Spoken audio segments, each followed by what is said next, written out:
You want to know something, bro? A lot of y'all don't got no respect for culture. You have no respect for plot.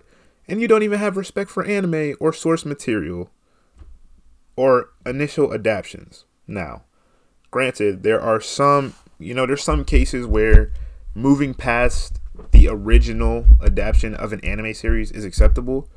But when it comes to shows like Baki, let me get this out the way right now. If you're trying to figure out whether you should watch Baki the Grappler or just watch Baki on Netflix, watch Baki the Grappler first before you decide to go and watch Baki on Netflix. Because Baki the Grappler, that's all the prologue. That's everything that happens prior to Baki. A lot of flashbacks that you'll get in Baki is what took place in Baki the Grappler, and you're kind of just like, wow, that would have been something really cool to see.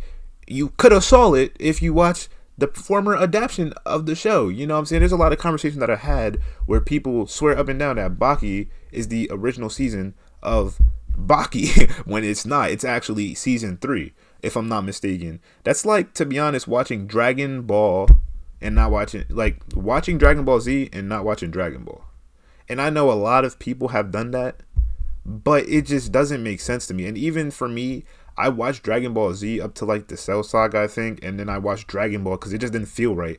I felt like I was missing a lot of the references, and the only reason I watched up to the Cell Saga was because I was really young. I didn't really know anything about Dragon Ball Z. I didn't even know there was a story before. I thought it started out with, Goku and his kid Gohan. And, when I went back and watched Dragon Ball, I was like, now it makes sense. Now I understand the relationships. Now I understand who these people are. Now I'm making attachments to characters and understanding how they work and what they do. And bruh, that's exactly what will happen for Baki. You watch the original season and you start forming these relationships with these characters. Granted, in Baki there are new characters introduced, but that's always going to happen as the series progresses.